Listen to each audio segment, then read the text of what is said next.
السلام عليكم ورحمة الله وبركاته.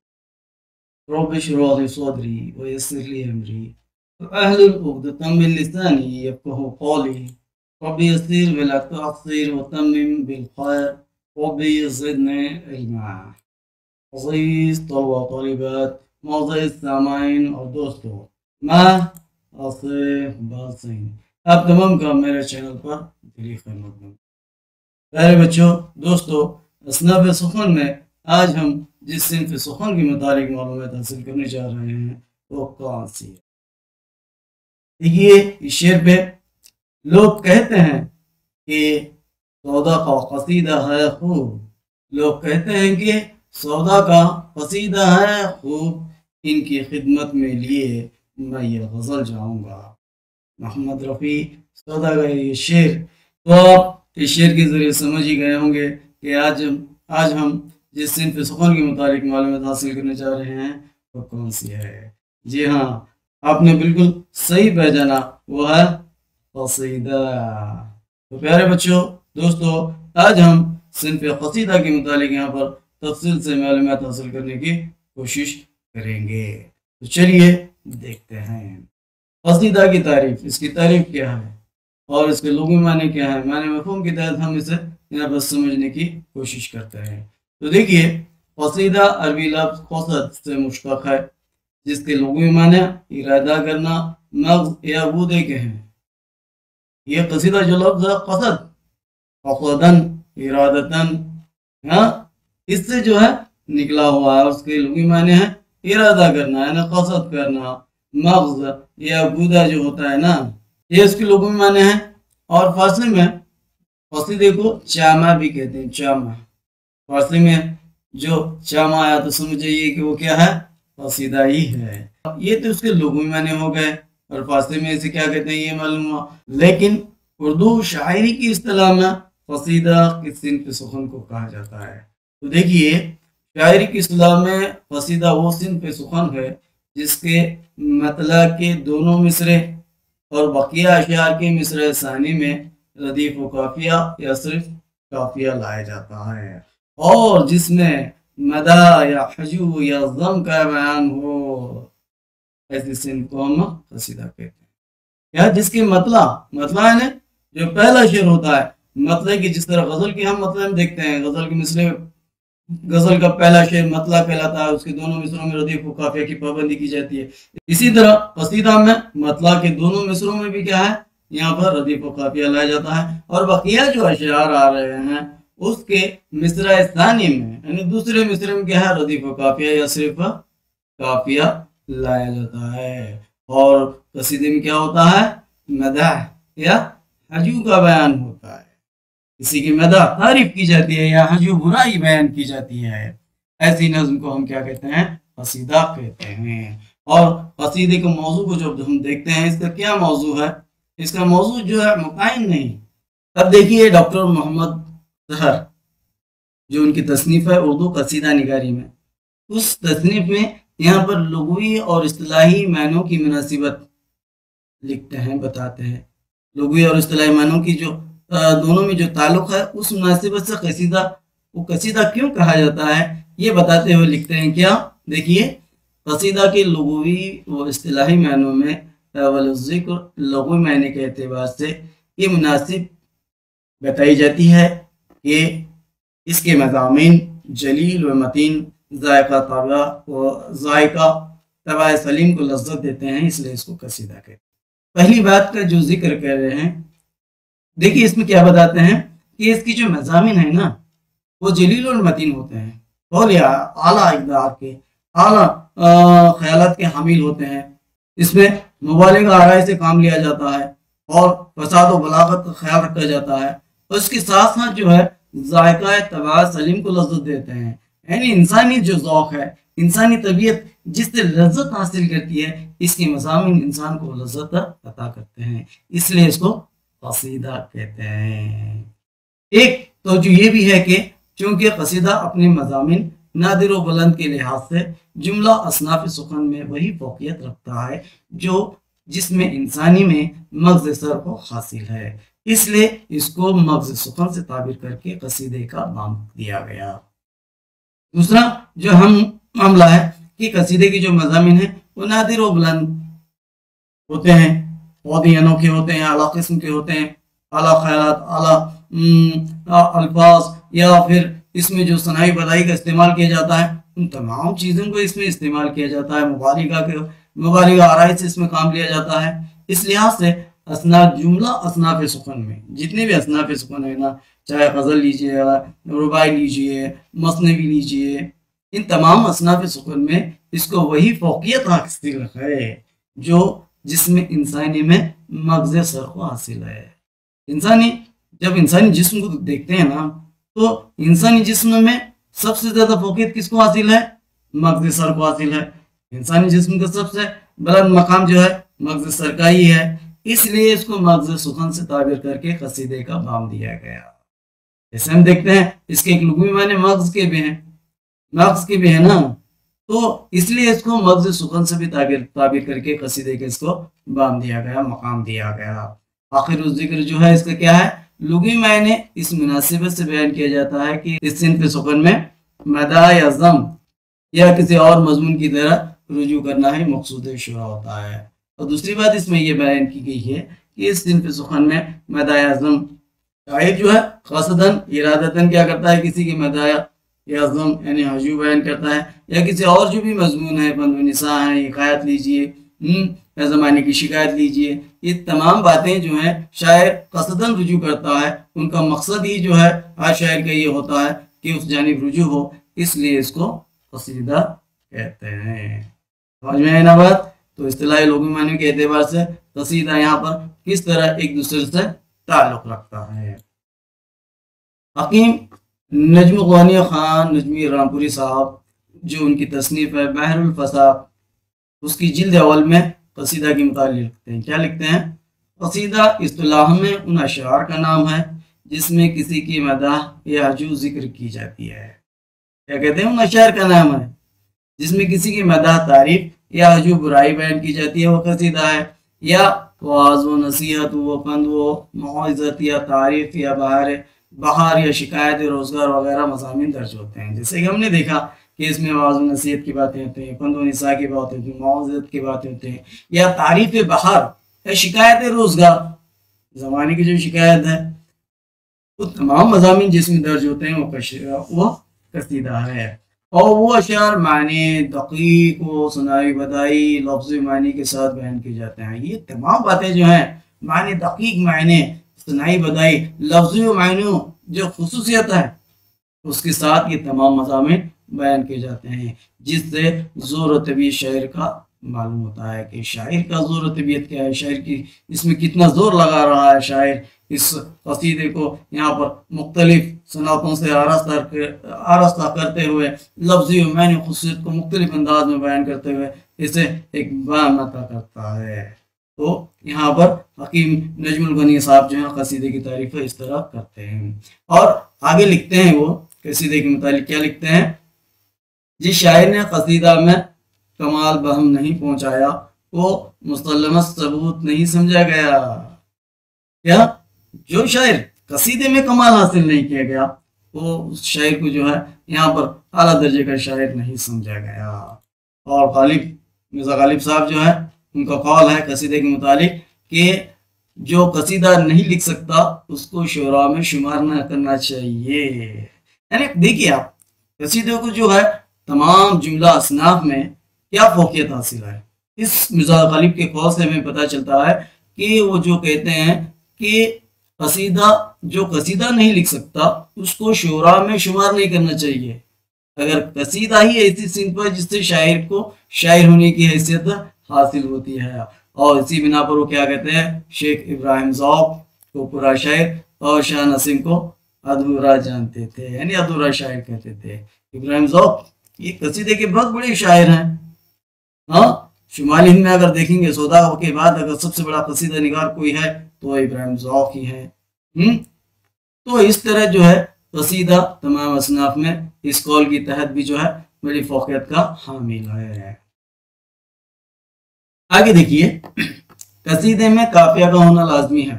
جیسے ہم نے دیکھا کہ قافیہ ہونا لازمی ہے لیکن ردیف کا ہونا شرط نہیں ہے۔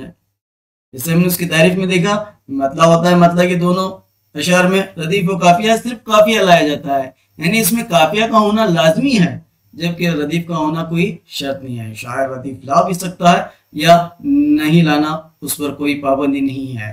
اور اشعار میں باندھے گئے جو موضوعات ہوتے ہیں یا خیالات ہیں جو شاعر اشعار میں باندھ رہا ہے، وہ مسلسل اور مربوط ہوتے ہیں، ایک دوسرے کا تعلق جو ہے اس میں بڑا گہرا ہوتا ہے۔ قصیدہ کا پہلا شعر بھی غزل کی طرح مطلع ہی ہوتا ہے، مگر قصیدے میں کئی مطلع لائے جاتے ہیں۔ غزل میں تو صرف ایک مطلع ہوتا ہے، لیکن قصیدے میں اس کی کوئی پابندی نہیں ہے، قصیدے میں ایک سے زائد مطلع لائے جاتے ہیں۔ طویل قصیدے جب دیکھتے ہیں اردو کے، ان قصیدوں میں مطلعوں کی جو تعداد ہے 4 یا 5 بھی بتائی گئی ہے۔ 4 یا 5 قصیدے یہ مطلع بھی جو ہے بتائے اس میں لائے گئے ہیں۔ اور ساتھ ہی ساتھ جب آپ دیکھتے ہیں اگر قصیدہ میں 2 مطلع لائے گئے ہیں تو اس قصیدے کو کیا ہے؟ ذو المطلعین کہتے ہیں۔ اگر 2 قصیدے آئے ہیں وہ ذو المطلعین کہلائیں گے، اور 2 سے زائد مطلع قصیدے میں استعمال ہو رہے ہیں، یعنی 3 4 5 جہاں پر ذکر ہو رہا ہے اس کو ذو المطالی کہا جاتا ہے۔ اگر 2 مطلع لا رہے ہیں تو ذو المطلعین ہو گئے، اور 2 سے زیادہ آ گئے تو کیا کہیں گے؟ ذو المطالی کہتے ہیں۔ اور کہا جاتا ہے نا بعض جو قصیدہ گو ہیں، وہ قصیدہ گو ہے یہاں پر جو قصیدہ کے اجزاء ہیں اس ہر جز میں جو ہے یہاں پر انہوں نے ایک الگ مطلع کا التزام کیا ہے معاملہ، یہ بھی جو ہے یہاں پر ہر جز کے تحت ایک نئے مطلع کا استعمال بھی انہوں نے کیا ہے۔ سمجھ میں آ رہی نا بات؟ آگے دیکھیے، یہ جو قصیدہ صنف ہے یہ صنف شاعری عربی سے فارسی میں آئی اور فارسی میں اردو میں مقبول ہوئی۔ ایک زمانہ تھا جو قصائد کا زمانہ تھا، بادشاہوں کا زمانہ تھا، اس وقت قصیدہ اپنے بام عروج پر تھا، اور قصیدہ ایسی صنف سخن ہے جو کسی کی تعریف یا مذمت میں، تعریف ہجوم میں، تعریف عظم میں، تعریف ابرائی میں، مداح ضم میں بالارادہ لکھی جاتی ہے۔ مداح ضم میں بالارادہ قصدن لکھی جاتی ہے، تعریف کرنا ہے، جو تعریف کر رہا ہے وہ قصدن کر رہا ہے۔ اگر تعریف میں لکھا جائے تو مدحی ہوگا، اور مذمت میں لکھا جاتا ہے اس قصیدے کو ہم ہجویہ قصیدہ کہتے ہیں۔ سمجھ میں ہے نا؟ اور قصیدہ میں پرشکل الفاظ کا استعمال کیا جاتا ہے، بہت ہی پرشکل الفاظ ہوتے ہیں۔ مبالغہ قصیدے کا لازمی جز قرار دیا جاتا ہے، بغیر مبالغہ کے قصیدہ قصیدہ کہاں ہوگا؟ اس میں جو ہے قصیدے میں جو ہے بڑا چڑھا کر باتوں کو پیش کیا جاتا ہے۔ اس کی ایک مثال دیکھیے، یہاں پر غالب نے جو بہادر شاہ ظفر کی مداح میں قصیدہ لکھا تھا جس سے مبالغہ کا انداز ہوتا ہے، کیا؟ تم سلامت رہو 1000 برس، تم سلامت رہو 1000 برس، ہر برس کے ہوں دن 50,000۔ ایسا تو کہیں ہوتا نہیں، کوئی 1000 برس تک تو سلامت نہیں رہتا، انسانی زندگی کتنی ہے؟ ایک تو 1000 برس سلامت رہو اور ہر برس کے دن کتنے ہوں؟ 50,000۔ یہاں پر غالب جو ہے بہادر شاہ ظفر کی مداح میں جو قصیدہ لکھا یہ مبالغہ آرائی الفاظ ہیں، مبالغہ آرائی اشعار ہیں، جو ناممکن ہے اسے یہاں پر اس کی تعریف میں یہاں پر بیان کیے جاتے ہیں۔ اب قصیدے میں اشعار کی تعداد کتنی ہوگی؟ اس کی تعداد کے متعلق ہم جب دیکھتے ہیں یہاں پر قصیدے میں جو اشعار کے تعلق سے جو ہے بڑا اختلاف ہے، کسی نے 7، کسی نے 20، کسی نے 21، کسی نے 25، بعض نے 120 اور 200 تک بھی جو ہے اس کی تعداد بتائی ہے۔ مگر یہ بات محل نظر آئے کہ اردو قصیدے نوروں کسی بھی متعینہ تعداد اور اصول کی پاسداری نہیں کی ہے۔ اردو کے جو قصیدے نگار ہیں نا، یہ اس کی جو متعینہ تعداد ہے کتنی ہے اس کی کوئی پاسداری نہیں کی ہے، بلکہ یہاں 120 اور 200 جو دیکھنے میں آ رہے ہیں، 7، 20، 21، 25 ہیں۔ اس سے زیادہ اشعار پر مبنی بھی جو ہیں قصیدے لکھے گئے ہیں، جیسے ذوق کے مشہور معروف قصیدہ ہے جو بہادر شاہ ظفر کی شان میں لکھا تھا، در مداح بہادر شاہ ظفر میں تقریباً 100 سے زیادہ اشعار نظر آتے ہیں، اور نصرتی نے اپنے قصیدے میں 220 اشعار جو ہیں قلم بند کیے ہیں، جبکہ قدر بلگرامی کا جو قصیدہ ہے آئینہ محبوب اس میں 230 اشعار ملتے ہیں، اور سودا کے ایک شاگرد ہیں انہوں نے اپنے قصیدے میں 849 اشعار قصیدے میں استعمال کیے ہیں، اور شاطین مدرسی کا جو قصیدہ ہے اعجاز عشق اس میں 1396 1300 96 جو ہیں اشعار قصیدے میں لائے گئے ہیں۔ تو اس طرح معلوم ہوتا ہے کہ قصیدے کے اشعار کی تعداد متعین نہیں ہے، یہ کسی بھی صورت میں کم یا زیادہ ہو سکتے ہیں۔ اب دیکھیے قصیدے کے اجزاء، قصیدہ کے اہم اجزاء کون سے ہیں؟ جب ہم قصیدے کے اجزاء دیکھتے ہیں تو یہاں پہ 4 اہم اس کے اجزاء ہیں۔ پہلا تشبیب، دوسرا غریز، تیسرا مدح اور چوتھا دعائیہ۔ ان اجزاء پر قصیدہ مشتمل ہوتا ہے۔ تو ان اجزاء کے متعلق ہم یہاں پر دیکھتے ہیں کہ تشبیب کسے کہتے ہیں، غریز، مدح اور دعائیہ کیا ہے۔ دیکھیے تشبیب، پہلا جو جز ہے اس کا تشبیب۔ تشبیب کے لغوی معنی ایام شباب کا ذکر کرنا، کل حوثی کی باتیں کرنا اور عورتوں سے گفتگو کیا ہے۔ اس کے معنی اگر آپ دیکھیں گے ایام شباب کا ذکر کرنا، کل حوثی کی باتیں کرنا، سمجھ میں آئے نا، اور عورتوں سے گفتگو کرنا ہے۔ یہ تمام باتیں جو ہیں شباب یا ایام شباب جوانی کی باتیں ہی یہاں پر نظر آتے ہیں۔ تو تشبیب ایک لفظ جو ہے شباب سے نکلا ہے، قصیدے کا پہلا حصہ ہے۔ پہلا حصہ جو ہے وہ تشبیب ہے۔ اس میں شاعر کیا کرتا ہے؟ عشق و عاشقی کی باتیں، عشق و عاشقی کی باتیں عموماً جو ہے عہد شباب میں ہی ہوتے ہیں۔ جوانی یعنی شباب جوانی کے قصے اس میں بیان کیے جاتے ہیں، اور فضا کی رنگینی کا حال اس میں بیان ہوتا ہے، رنگین فضاؤں کا حال اس میں بیان ہوتا ہے۔ عام طور پر جو قصیدہ گوش ہیں وہ کیا کرتے ہیں؟ قصیدہ کے اس حصے میں یعنی تشبیب میں بہاریہ تشبیب یا پھر چاند اور چاندنی رات کی تشبیب باندھی کی گئی ہے۔ چاند اور چاندنی، بہار موسم بہار کا ذکر، چاند اور چاندنی رات کا جب ذکر ہوتا ہے تو یہاں پر عشق، چاند کو تو عشق چہرے، خوبصورت چہرے سے ہی تشبیہ دیتے ہیں۔ تو اس طرح جو ہے اس میں یہ مضامین باندھے جاتے ہیں، اور اس کے دیگر نام کیا ہیں؟ نصیب اور مطلب ہیں، کیونکہ قصیدہ اسی سے شروع ہوتا ہے اس لیے اس کو مطلب بھی کہتے ہیں۔ جس قصیدے میں تشبیب ہو وہ مشبب کہلاتا ہے، اور جس میں تشبیب نہ ہو وہ مختصر کہلاتا ہے، یاد رکھیے۔ اب دوسرا حصہ دیکھیے غریز۔ غریز کسے کہتے ہیں؟ غرض میں شاعر ممدوح کی تعریف کی جانب رجوع ہوتا ہے، یہاں پر اس کی تعریف بیان کرنا چاہتا ہے، اس کی جانب رجوع ہوتا ہے، اور اس میں قصیدہ میں ایک نیا موڑ پیدا ہوتا ہے۔ شاعر غرض کے دوران ایک مضمون کو بیان کرتے کرتے نہایت چابک دستی اور فنکارانہ مہارت سے اپنے مطلب کی طرف آتا ہے۔ یعنی ممدوح کی تعریف توصیف کا آغاز اس ہوشیاری سے کرتا ہے کہ دونوں حصے ایک دوسرے میں پیوست ہو جائیں۔ تشبیب اور غرض مل کر قصیدے کے تیسرے حصے یعنی مداحیہ حصے کا پس منظر معلوم ہوتے ہیں، اور اس کے دیگر نام تخلص، تخلیص یا مخلص بھی ہیں۔ یہاں کیا ہوتا ہے؟ غرض میں جیسے وہ شاعر تشبیب میں کوئی بہاریہ منظر پیش کرتے ہوئے مداح کی طرف آنے کی طرف رجوع ہوتا ہے، تو یہاں پر ایسے فنکارانہ اور چابک دستی سے مداحی کی طرف متوجہ ہوتا ہے، مداحی کی طرف آتا ہے کہ یہاں پر جو پہلا اور دوسرا حصہ ایک دوسرے میں ایسے پیوست ہو جاتے ہیں، تشبیب و غرض، ایسا لگتا ہے کہ مداحیہ کی طرف شاعر رجوع ہو رہا ہے، اس کے لیے کوئی ایک مناسب منظر پیش کر رہا ہے، جس سے معلوم ہو رہا ہے کہ شاعر اب کیا ہے، یہاں سے اب مداح کی طرف یعنی ممدوح کی جو جس کے متعلق تعریف کرنا چاہتا ہے اس کی جانب رجوع ہو رہا ہے۔ اس حصے میں ایک طرح کا پس منظر آتا ہے جو مدحیہ کی طرف ہمیں راغب کرتا ہے۔ اب تیسرا حصہ دیکھیے مدح، یا جسے ہم تحمید بھی کہتے ہیں۔ یہ قصیدے کا اہم حصہ ہے جس میں شاعر نہایت پرشکوہ انداز میں اپنی ممدوح کی مبالغہ آمیز تعریف بیان کرتا ہے اور داد و تحسین کرتا ہے۔ قصیدے میں مبالغہ کی وجہ سے دلکشی پیدا ہوتی ہے۔ یہاں ممدوح کی ذات میں مثالی خصوصیات، عظمت و شوقت، عدل و انصاف، شجاعت و بہادری، نیز اس کے ساز و سامان مثلاً گھوڑا، ہاتھی، تلوار اور فوج وغیرہ کی تعریف بھی کی جاتی ہے۔ یہ حصہ جو ہے مکمل ممدوح کی مدح پر مشتمل ہوتا ہے۔ اس میں شاعر ممدوح کی مبالغہ آمیز تعریف کرتا ہے، یعنی تعریف میں مبالغہ کے الفاظ ایسے استعمال کرتا ہے کہ جو یہاں پر وہ دلکشی کا بھی سبب بنتے ہیں، اور داد و تحسین بھی اس کے ذریعے پاتا ہے۔ اور یہاں ممدوح کی جو ذات ہے اس میں کیا بیان کرتا ہے شاعر؟ اس کی جو مثالی خصوصیات ہیں، عظمت و شوقت ہے، کیا ہے؟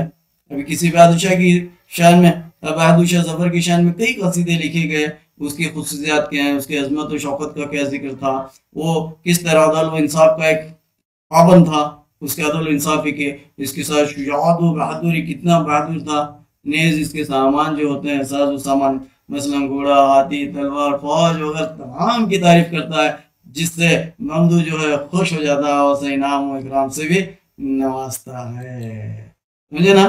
اب اس کا چوتھا حصہ ہے دعائیاں۔ یہاں پر جب ممدو کی تعریف ہو جاتی ہے تو شاعریاں کیا کرتا ہے، یہ آخری حصے میں ممدو کی خوش قسمتی اور دراز عمری کی دعا کرتا ہے، اس کی دعا کرتا ہے۔ بعض اوقات شاعر اپنی اچھی یا بری حالت ظاہر بھی کرتا ہے، اس میں جو ہے دعا کے ساتھ ساتھ جو ہے شاعر جو اپنی حالت، جس حالت سے گزر رہا ہے، وہ اچھی ہو یا بری ہو، بالخصوص بری ہوتی ہے، میں اس حالت سے گزر رہا ہوں، یہ اپنی حالت کا ذکر کرتا ہے اور دعا کے ذریعے اپنا صلہ بھی طلب کرتا ہے۔ قصیدے یہ جو حصہ ہے دعا، قصیدے میں بڑا نازک مقام رکھتا ہے۔ قصیدے کی جو کامیابی کی انحصار جو ہے زیادہ تر دعا پر ہی ہوتا ہے، یعنی کیا وہ دعا دے رہا ہے، ممدو کے لیے کیا دعا کر رہا ہے، وہ دعا بھی بڑی اہمیت کی حامل ہے۔ اگر دعا میں تھوڑی سی بد دعا شامل ہو گئے تو اس کا سر قلم بھی ہو سکتا ہے، یہ اس لیے اس کو نازک مقام بھی کہا گیا ہے۔ یا دعا کرتے ہوئے صلہ طلب کرتا ہے، اور اس میں قصیدے میں یہ جو آخری حصہ ہوتا ہے اس میں شاعر اپنا تخلص لاتا ہے، چونکہ یہاں پر قصیدہ اختتام پر پہنچتا ہے، اس لیے اس حصے کو برات الختام یا حسن المقطع بھی کہتے ہیں۔ سمجھ میں ہے نا بات؟ اب دیکھیے قصیدے کے اقسام۔ قصیدے کے اقسام کتنے قصیدے ہیں؟ قصیدے کے مضمون کے لحاظ سے دیکھیں گے، مضمون کے لحاظ سے یہاں پر قصیدے کی دو قسمیں ہیں، کون سی؟ ایک تمہیدیہ، دوسرا خطابیہ۔ یہ تمہیدیہ اور خطابیہ کیا ہوتا ہے؟ اب ذرا غور کیجئے، اپنے اجزاء دیکھ لیے، اب یہ تمہیدیہ اور خطابیہ ان اجزاء پر مبنی ہے، ہاں، یہ مضمون کے لحاظ سے جب دیکھتے ہیں تمہیدیہ اور خطابیہ انہی اجزاء پر مبنی ہے۔ اگر آپ اجزاء سمجھ گئے ہیں تو تمہیدیہ اور خطابیہ یہ بڑی آسانی سے سمجھ سکتے ہیں۔ دیکھیے تمہیدیہ کسے کہتے ہیں؟ تمہیدیہ قصیدے میں کیا ہے؟ ممدو کی تعریف اور اوصاف بیان کرنے سے قبل بطور تمہید تشبیب اور غریض کا التزام کیا جاتا ہے، یعنی اس تمہیدیہ قصیدے میں تشبیب اور غریض کا ہونا ضروری ہے۔ شاعر تشبیب سے کیا ہے اپنی بات شروع کرتا ہے، اور تشبیب کے بعد غریض پر آتا ہے، غریض کے بعد آپ نے دیکھا کیا ہے مدح، اور مدح کے بعد دعایا۔ یہ جو اجزاء ہم نے دیکھے نا، یہ اصل میں تمہیدیہ قصیدے کے ہی اجزاء ہیں، یعنی چاروں جز اس میں لائے جاتے ہیں۔ جبکہ خطابیہ میں کیا ہوتا ہے، یہاں پر شاعر براہ راست مدح کی طرف آتا ہے، یعنی خطابیہ قصیدے میں تشبیب اور غریض کا التزام نہیں ہوتا، قصیدہ وہ تمہید باندھے بغیر، یعنی تشبیب باندھے بغیر کیا ہے، غریض باندھے بغیر کیا ہے، قصیدے کے پہلے شعر سے ہی ممدو کی تعریف شروع کر دیتا ہے۔ قصیدے کا پہلا شعر یہاں پر میدان میں لکھا جاتا ہے ممدو کی، جس کی شان میں وہ قصیدہ لکھ رہا ہے، اس لیے اس کو مدحیہ قصیدہ بھی کہتے ہیں۔ یعنی تمہید میں یہ چاروں اجزاء لائے جاتے ہیں، جبکہ خطابیہ میں صرف مدح اور دعا ہی شامل ہوتے ہیں۔ یہ مضمون کے لحاظ سے قصیدے کی دو قسمیں ہیں۔ اب دیکھیے حیت کے لحاظ سے قصیدے کی قسمیں ہیں۔ حیت کے لحاظ سے قصیدے کی چار قسمیں ہیں، کون سی؟ مدحیہ، ہجویہ، غازیہ، بیانیہ۔ یہ حیت کے لحاظ سے اگر اس کی شکل اس کے حساب سے دیکھتے ہیں ہم تو یہاں پر اس کی چار قسمیں ہیں۔ اب دیکھیے مدحیہ، مدحیہ کسے کہتے ہیں؟ مدح سے ہے، یہ مشتق ہے، مدح سے لیا گیا ہے، یعنی جس قصیدے میں مدح یا تعریف بیان کی جاتی ہے اس کو مدحیہ کہتے ہیں۔ اور دوسرا ہے ہجویہ، ہجو سے مراد جو ہے برائی اعظم ہے، یعنی جس قصیدے میں ہجو بیان ہو یا اعظم یا برائی بیان کی جاتی ہے اس کو ہجویہ کہتے ہیں۔ مدح تعریف ہے تو مدحیہ، ہجو ہے تو ہجویہ کہلاتا ہے نا۔ اس کے بعد جو ہے غازیہ، غاز نصیحت جسم کی جاتی ہے، تو غازیہ میں پند و نصیحت، اخلاق و آداب کے پہلو بیان کیے جاتے ہیں۔ جس قصیدے میں یہ اخلاق و عادات، پند و نصیحت، نصیحتوں کی باتیں، واعظ و نصیحتوں کی باتیں ہوتی ہیں، ایسے قصیدے کو غازیہ کہتے ہیں۔ جبکہ چوتھی قسم ہے بیانیہ۔ بیانیہ سے آپ سمجھ گئے ہوں کہ کیا ہے؟ بیانیہ میں حالات حاضرہ، سماجی، تہذیبی اور معاشرتی جو مسائل ہیں، موسم بہار، شہروں کی تباہیاں اور دیگر حالات و واقعات پر قلم بند کیے جاتے ہیں۔ یہاں کیا ہو رہا ہے؟ حالات حاضرہ میں کیا چلا ہوا ہے؟ اس وقت کی سماجی اور تہذیبی کیفیت کیا ہے، معاشرہ کن مسائل سے دوچار ہو رہا ہے، موسم بہار کے بیانات ہیں، شہروں کی تباہیاں ہیں، جیسے ہم تہذیب کے روزگار وغیرہ میں دیکھتے ہیں۔ یہ تمام باتیں اور حالات واقعات کو جس میں بیان کیا جاتا ہے، ایسے قصیدے کو ہم بیانیہ کہتے ہیں۔ اب آگے دیکھیے، تشبیب کے مضامین کے اعتبار سے بھی قصیدے کے چند دیگر نام جو دیے گئے ہیں، جو تشبیب کے اعتبار سے ہیں، تشبیب میں لائے گئے ہیں، تشبیب میں ان چیزوں کو لایا گیا تو وہ کیا کہلاتے ہیں؟ اس کو یہاں پر عموماً 4 ایسے نام آتے ہیں جو تشبیب کے اعتبار سے بیان کیے گئے ہیں۔ ایک بہاریہ، عشقیہ، حالیہ اور فقریہ۔ اب دیکھیے بہاریہ میں کیا ہوتا ہے، یہ تو تشبیب کے اجزاء ہیں، تشبیب کے تحت ان کو نام دیے گئے ہیں۔ قصیدے کی تشبیب میں بیان کردہ مضامین بہار کے متعلق ہوں، موسم بہار، ہاں، یہ حسن، یہ اگر یہ بہار کے متعلق بیان کیے جا رہے ہیں تو یہ بہاریہ کہلائے گا۔ جبکہ عشقیہ عشق سے متعلق، یعنی اس کے تشبیب کے مضامین اگر عشق و عاشقی پر مشتمل ہیں تو وہ عشقیہ قصیدہ ہوگا۔ ابھی حالیہ میں کیا ہوتا ہے، دیکھیے ذرا غور کیجیے، اس میں شاعر اپنی ذاتی حالت کو اگر تشبیب میں بیان کرتا ہے تو وہ حالیہ قصیدہ کہلاتا ہے۔ ذاتی حالت کیا ہو رہی ہے، ذاتی حالت کیا ہے، اس کو اگر بیان کر رہا ہے تو وہ حالیہ کہلاتے ہیں۔ جبکہ چوتھا جو ہے فقریہ، اس پر فخر، ہاں، تو قصیدہ تشبیب کے اندر اگر قصیدہ کو اپنی قابلیت اور اپنے کمالات کو فخریہ انداز میں بیان کرے، اس کی جو قابلیت ہے، اس کے کمالات ہیں، ہاں، اگر وہ تشبیب میں بیان کر رہا ہے تو ایسے قصیدوں کو فقریہ قصیدہ کہتے ہیں۔ مجھے نا اب چلیے دیکھتے ہیں اردو کے چند مشہور قصیدہ گو شعراء۔ ہاں، تو دیکھیے قصیدے کی ابتدائی نقش دکن میں جب بہمنی سلطنت قائم ہوئی، اس کے بعد سے ہی یہاں پر قصیدے کے ابتدائی نمونے دیکھنے کو ملتے ہیں، کیونکہ یہ زمانہ بادشاہوں کا ہے، حکمرانوں کا ہے، تو قصیدوں کا رواج یہاں پر بہت عروج پر چلا گیا۔ اور اس وقت بہمنی دور میں جب دیکھتے ہیں، یہاں پر مشتاق، لطفی اور شیخ آزاری جو ہیں، یہ اپنے قصیدوں کے لیے جانے جاتے ہیں۔ نصیر الدین ہاشمی لکھتے ہیں، کیا آزری نے قصیدے لکھے تھے مگر کس زبان میں یہ واضح نہ ہو سکتا۔ یہاں پر شیخ آزری نے بھی جو قصیدے اس کا ذکر جو ہے نصیر الدین ہاشمی بھی کرتے ہیں، لیکن وہ کس زبان میں لکھے، اس کا کیا فارسی ہے یا دکنی ہے یا کس زبان میں لکھی، یہ واضح نہ ہو سکا۔ لیکن بہمنی دور کے بعد جب 5 سلطنتیں ہوئیں، ان 5 سلطنتوں میں گولکنڈہ کی جو قطب شاہی ہے اور بیجاپور کی جو عادل شاہی سلطنت ہیں، یہ بڑے خاص مقام رکھتی ہیں، اہمیت کی حامل ہے نا۔ یہ ہر جتنے بھی اصناف سخن ہم دیکھتے ہیں، ان اصناف سخن کو ترقی پہ پہنچانے میں یہ گولکنڈہ کی قطب شاہی اور بیجاپور کی عادل شاہی سلطنتیں بڑی ہی اہمیت کی حامل ہیں۔ اب دیکھیے دکن کے قصیدہ و شعراء، جب دکن کے قصیدہ و شعراء ہم دیکھتے ہیں، یہاں پر جو پہلے صاحب دیوان شاعر ہیں، یعنی قطب شاہی خاندان کے 5ویں فارمر ہوا قلی قطب شاہ کو یہاں پر پہلا قصیدہ نگار شاعر کرا دیا گیا ہے۔ اور اس کے بعد غواصی بھی اس دور کے ایک عظیم قصیدہ گو شاعر ہو گزرے ہیں۔ عادل شاہی دور میں دیکھتے ہیں، یہاں پر قصیدہ نگاروں میں حضرت امین الدین اعلیٰ، محمد مقیم مقیمی، کمال خان رستمی، ولی خوشنط وغیرہ بھی جو ہیں قصیدے لکھے ہیں۔ لیکن ان کے متعلق یہ بھی کہا گیا ہے، انہوں نے قصیدے تو لکھے ہیں لیکن وہ دستیاب نہیں، لیکن جن کے دستیاب ہیں ان میں ہاشمی، عاشق، علی، عادل شاہ ثانی شاہی اور نصرتی کے نام قابل ذکر ہیں، جن کے قصیدے دستیاب ہیں۔ اردو کے جو پہلے صاحب دیوان شاعر یعنی قلی قطب شاہ کے جب کلیات میں دیکھتے ہیں، یہاں پر 12 قصائد ملتے ہیں۔ ان قصیدوں میں عید قربان، عید الاضحیٰ اور نوروز اور بسنت اہم جو ہیں قصیدے ہیں۔ ایک مثال دیکھیے، محمد نانو تھے بستہ محمد کا ہے بن سارا، تو بانسوں سہاتا ہے جنت نم نے چمن سارا، تڑکتے باپ کو دیکھت کھلے منج باپ کے گنچے، تو اس گنچے کے باساں تھے لگیا جگمگ مگن سارا۔ یہ ویسے اشعار ہیں جو قصیدہ پر مشتمل ہیں۔ غوثی جو عبداللہ قطب شاہ کا درباری شاعر تھا، اس کے عہد میں اس کو ملک الشعراء کا خطاب دیا گیا۔ اس نے مثنوی کے ساتھ ساتھ جو اعلیٰ درجے کے قصیدے بھی لکھے۔ ڈاکٹر محی الدین قادری صاحب نے اس کی جو قصیدے ہیں غوثی کی جو ہیں یہاں پر قصیدوں کی تعداد 35 بتاتے ہیں، 35 قصیدے اس نے لکھے، جو عبداللہ قطب شاید کا درباری شاعر تھا۔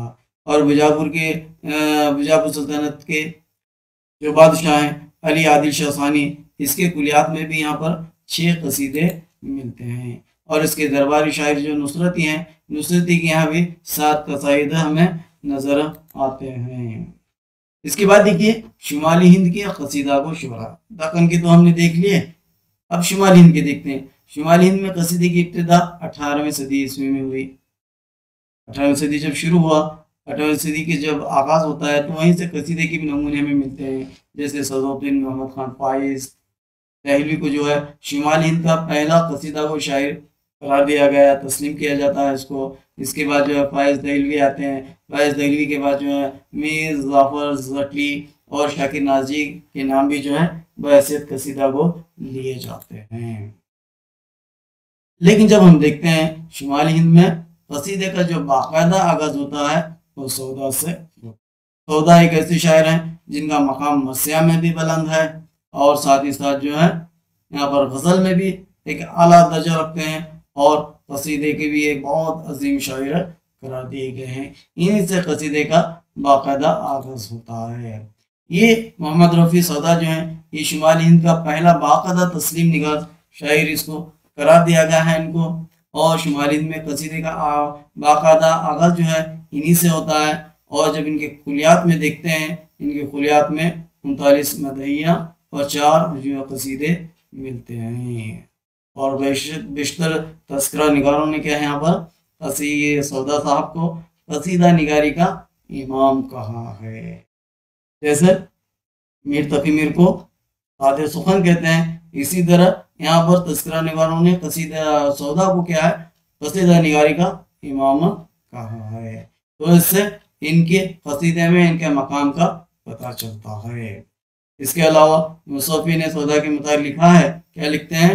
نقاش اول نظم قصیدہ در زبان ریختہ، نقاش اول نظم قصیدہ در زبان ریختہ، ریختہ میں قصیدہ کا نقاش اول کس کو یہاں پر سودا کو قرار دیا ہے۔ اور محمد حسین آزاد سودا کے متعلق لکھتے ہیں، سودا قصیدہ گوئی میں فارسی شہر سواروں کے ساتھ انا در انا ہی نہیں بلکہ اکثر میدانوں میں بھی آگے نکل۔ یہ جو ہے سودا فارسی شہر سواروں کے ساتھ، فارسی میں جو قصیدہ اپنا ایک بڑا مقام رکھتا ہے، اس کے ساتھ ساتھ جو ہے انا در انا، یعنی وہ فارسی میں تو ہمیں بہت سارے یہاں پر قصیدہ وہ ملتے ہیں، لیکن سودا نے انا در انا ہی نہیں بلکہ اکثر میدانوں میں جو فارسی کے ہیں اس سے بھی جو ہے یہاں پر کئی قدم آگے نکل گئے۔ یہ محمد حسین آزاد کا کہنا ہے۔ اور سودا نے اپنے قصیدوں کے مختلف نام بھی رکھے، جیسے ایک قصیدہ حضرت علی رضی اللہ عنہ کی منقبت کو بحر بیکراں کا نام دیا۔ اس طرح گھوڑی کے ہجوم میں انہوں نے مشہور قصیدہ لکھا جو تحقیق روزگار کے نام سے مشہور ہے۔ یہ اس زمانے کے جو ہے حالات کو قلم بند کرتا ہے، معاشرہ اس وقت کا کیسا تھا، اس کے ذریعے آپ نے تحقیق روزگار کے ذریعے بہت سی باتیں یہاں پر بتائی ہیں۔ ایک شعر دیکھیے، سودا نے تب قصیدہ کہا سن یہ ماجرا، سودا نے تب قصیدہ کہا سن یہ ماجرا، ہے نام اس قصیدے کا تحقیق روز۔ یہ سودا کا ایک بہت ہی مشہور قصیدہ ہے۔ سودا کے معاصرین قصیدہ کو شعراء میں ہم دیکھتے ہیں، میر تقی میر، محمد حسین خلیل، محمد باقر عظیم، میر ضیاء، قائم شاعر پوری اور غلام حسین شورش کا بھی شمار ہوتا ہے۔ لیکن یہ قصیدے وہ مقام نہیں رکھتے جو سودا کے قصیدے ہیں۔ سودا کے بعد اردو قصیدہ نگارے میں انشاء اللہ خان انشاء اور مصافی کا نام بھی آتا ہے۔ انشاء نے پہلی بار اردو قصیدے میں جو ہے انگریزی الفاظ کا استعمال کا تجربہ بھی کیا۔ اس سے پہلے ہمیں فارسی عربی کے ہی الفاظ یہاں پر اردو کے الفاظ ہی نظر آتے تھے، لیکن انشاء نے پہلی مرتبہ اردو قصیدوں میں انگریزی الفاظ کا استعمال کیا۔ اور مصافی کے قصیدوں میں جب دیکھتے ہیں یہاں پر ان کے یہاں 85 قصیدے ان کے نام ہمیں نظر آتے ہیں۔ اسی زمانے میں سعادت یار خان رنگین، نظام الدین ممنون، حضرت علی حسرت، سید حیدر باب شیدری وغیرہ بھی جو ہیں قصیدے کہے۔ سودا کے بعد اردو کا جو سب سے بڑا قصیدہ نگار ہے، جسے میں نے پہلے بھی بتایا کہ شیخ محمد ابراہیم ذوق، اس نے جو ہے ابراہیم ذوق کا جو ہے قصیدے میں بڑا مقام ہے، اس لیے شاعر مرزا غالب نے ان کو ایک بڑا شاعر قرار دیا ہے۔ ذوق نے زیادہ تر جو قصائد ہیں اکبر شاہ ثانی اور بہادر شاہ ظفر کی شان میں کہے ہیں، اور ان کے قصیدوں کی تعداد یہاں پر 30 بتائی جاتی ہے۔ ذوق کا وہ قصیدہ جس پر اکبر شاہ ثانی نے انہیں خاقانی ہند کا خطاب دیا، جیسے ہم نے دیکھا کہ اکبر شاہ ثانی کی شان میں انہوں نے قصیدے لکھے ہیں، اس کا ایک قصیدہ جب لکھا تو اکبر شاہ ثانی نے جو ان کو خاقانی ہند کا خطاب دیا، جس قصیدے پر انہوں نے یہ خطاب عطا فرما، اس کا شعر یوں ہے: جبکہ سلطانوں وسط مہر کا ٹھہرا مسکن، آبو اے ہوئے نشنمائے گلشن۔ یہ شعر اس قصیدے کا ہے جس پر انہیں خاقانی ہند کا خطاب دیا گیا۔ اور ذوق کے ہم اثر شعراء میں جب دیکھتے ہیں یہاں پر مومن، مغالب، نسیم دہلوی، خالق لکھنوی اور احمد علی شہیدی اور سحر لکھنوی وغیرہ بھی جو ہیں یہ نام قصیدہ نگاروں میں قابل ذکر نام ہیں۔ لیکن جو سب سے بڑے نام ہیں قصیدہ میں، ایک تو پہلے سودا ہیں، اس کے بعد جو ہے ذوق نظر آتے ہیں، اور آخر میں پیارے بچوں دوستو سودا کے قصیدے کے دعائے اشعار جو عالم ثانی کو وہ یوں دیتے ہوئے نظر آتے ہیں، ان اشعار پر ہی ہم بھی اپنی بات کو ختم کرتے ہیں۔ دعائے اشعار پر جو قصیدے کیا ہیں، کیا لکھتے ہیں: سودا کرے ہے ختم دعایا پر سخن، اس جا نہیں ہے طول سخن مقتضائے داب، اس تخت پر بمسند اقبال بیٹھ کر، اس تخت پر بمسند اقبال بیٹھ کر، کرتا رہے تو شادی نور روز اے جناب۔ تو ان دعا اشعار پر جو ہے ہم بھی آج اپنی بات کو کرتے ہیں۔ حواشی اردو قصیدہ نگری، اردو قصیدہ نگری، یہ جو دونوں تصانیف ہیں ابو محمد سحر، ام ہانی اور اصناف ادا رفیع ہاشمی، ان سے آج کی ویڈیو میں جو معلومات آپ کو دی گئی ہے، ان کتابوں سے استفادہ کیا گیا ہے۔ پیارے بچوں دوستوں، امید کرتا ہوں کہ قصیدہ پر مشتمل معلومات آپ کو یہ پسند آئی ہوگی۔ ویڈیو دیکھنے کے لیے آپ تمام کا بہت بہت شکریہ۔ گزارش یہی کہ آپ اردو ادب پر مشتمل ویڈیوز دیکھنا چاہتے ہیں تو ہمارے چینل کو سبسکرائب کریں، لائک کریں، اور اپنے تمام دوستوں اور اردو کے چینل والوں میں ان ویڈیوز کو ضرور شیئر کریں تاکہ ہر کوئی ان سے استفادہ کر سکے۔ تو پھر اگلی ویڈیو میں ایک نئی صنف کے ساتھ ملاقات ہوگی، تب تک اس ناچیز کو اجازت دیجیے۔ السلام علیکم، اللہ حافظ۔